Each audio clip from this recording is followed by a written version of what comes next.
Good afternoon, students. Welcome to G All India English Solution. Today we will discuss Wordsworth biography and Wordsworth poems. जो important इनके works हैं या poems हैं और इनकी biography Wordsworth की, तो इस वीडियो में हम वर्ड्सवर्थ की बायोग्राफी और इनकी पोएम्स को देखेंगे. Wordsworth was born in 1770 and died in 1850.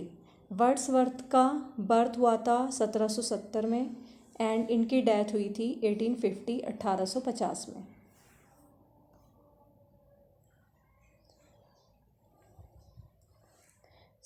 April 7 1717 कोकरमाउथ Cumberland. Wordsworth का जो जन्म हुआ था वो हुआ था 7 अप्रैल में 1770 कोकरमाउथ कम्बरलैंड में. And he died in 23rd April 1850. Died of pleurisy at the age of 80 and was buried at Grasmere churchyard. 23 अप्रैल 1850 में वर्ड्सवर्थ की डेथ हुई है. देखो 7 अप्रैल 1770 में तो इनका जन्म हुआ है और इनकी डेथ हुई है 23 अप्रैल 1850 में. इनकी डेथ हुई थी प्लूरिसी से. This is a kind of disease, एक प्रकार की बीमारी है प्लूरिसी. और 80 की एज में इनकी डेथ हो गई थी. And was buried at Grasmere churchyard. इन्हें ग्रासमेयर चर्चयार्ड में दफनाया गया था. Father William Wordsworth. Father was John Wordsworth. देखो चारों ही जो राइटर हैं टीजीटी में उनके फादर का नाम जॉन ही है. जॉन मिल्टन के फादर का नाम जॉन, विलियम शेक्सपियर के फादर का नाम जॉन एंड जॉन गाल्सवर्दी के फादर का नाम जॉन और विलियम वर्ड्सवर्थ के फादर का नाम भी जॉन वर्ड्सवर्थ. ये अटॉर्नी एट लॉ थे एंड मदर थी इनकी Ann कुकसन.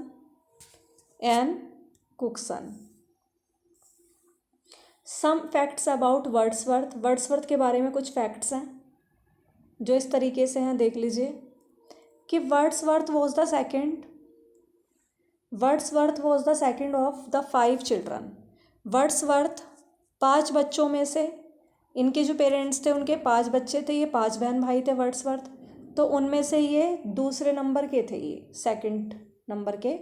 He was of a moody and violent temper. ये बहुत ज़्यादा मूडी थे, अपने ही मूड में रहते थे ऐसे, और वायलेंट टेम्पर के थे, विद्रोही स्वभाव के थे कुछ.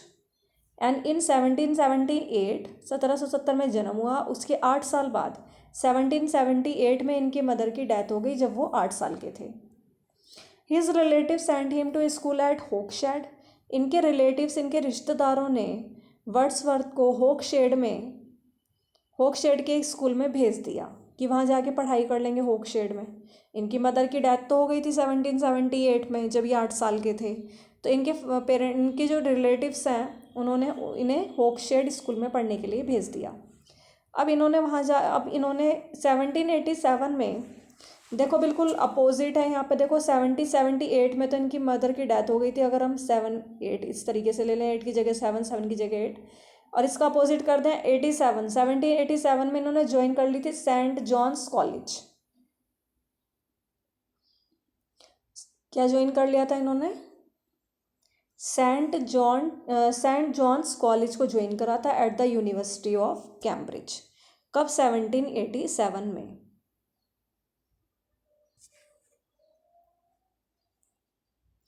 दस साल बाद, अपनी मदर की डेथ की 10 साल बाद, इन्होंने सेंट जॉन कॉलेज को at the university of Cambridge में ज्वाइन कर लिया था.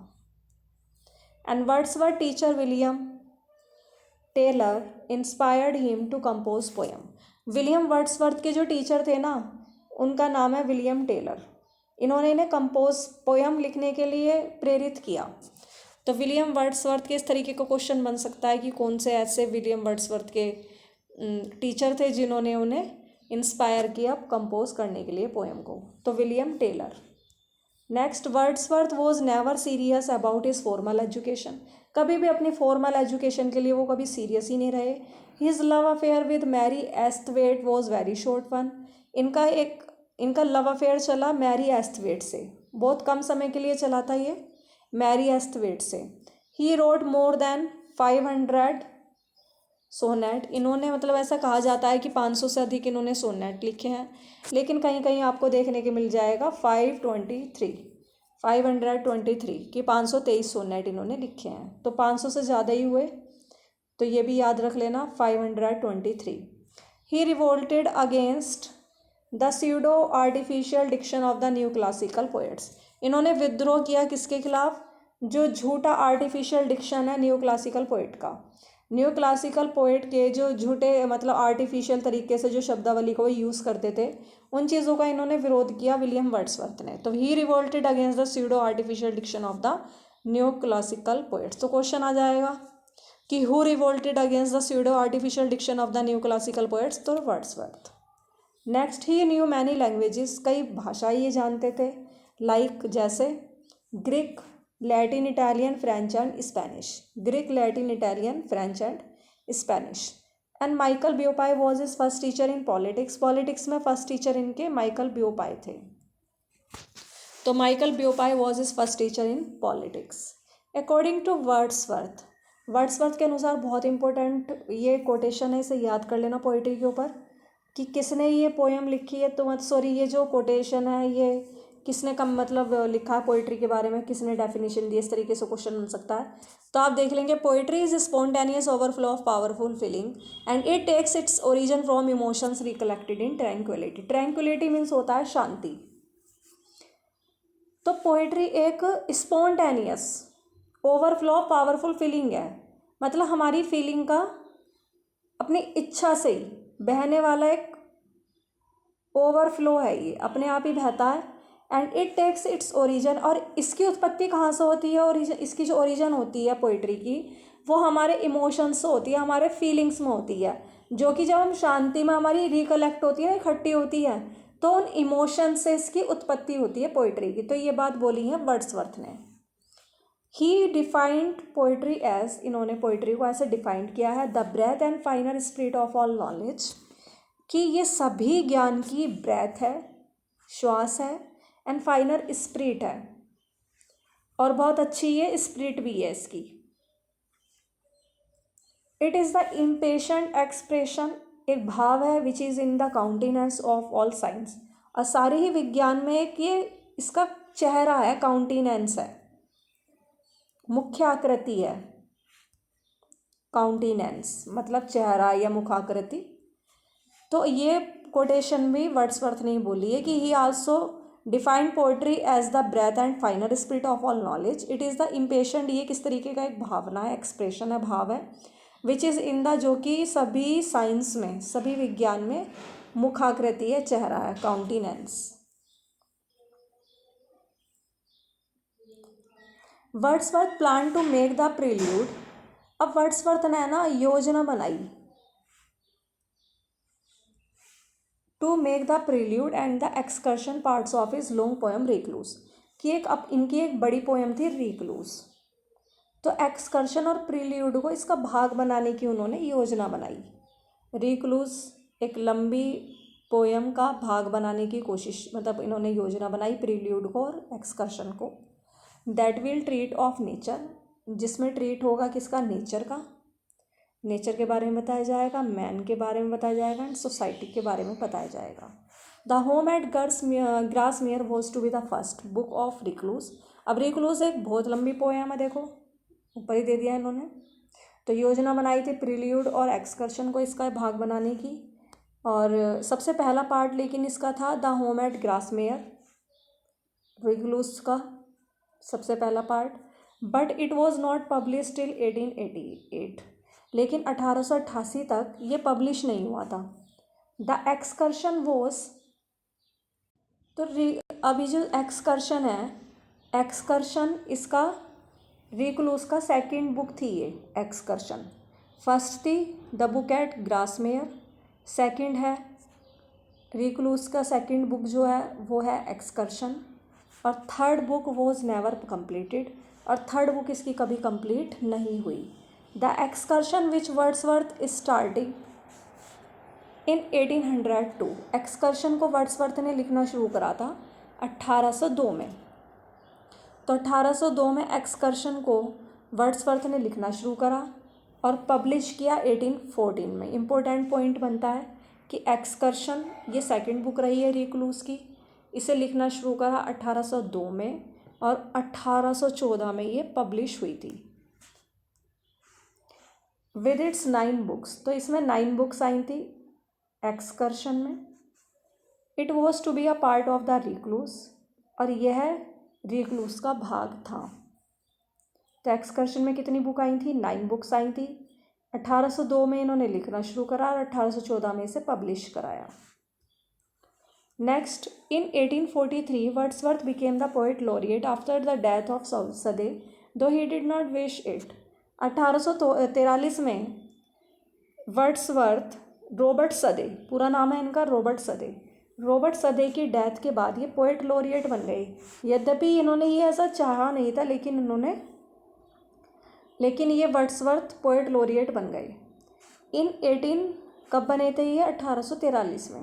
1802 ही मैरिड मैरी हचिनसन, ये इनकी कज़न ही थी और चाइल्डहुड फ्रेंड थी मैरी हचिनसन।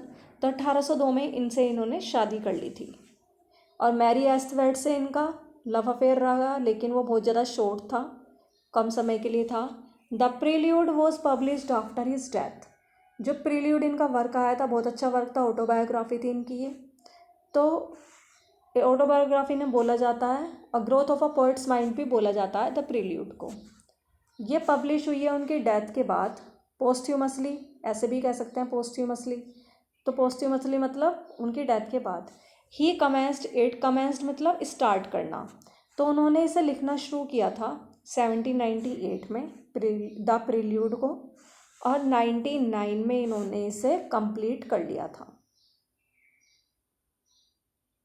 1798 या 1799 इसमें इन्होंने लिखना शुरू करा और 1805 में इन्होंने फिनिश कर ली थी the prelude. It present the, और 1850 में ये पब्लिश हुई थी after his death, after Wordsworth death. अब it present the impression of Wordsworth mind from his earliest recollection till his mature manhood.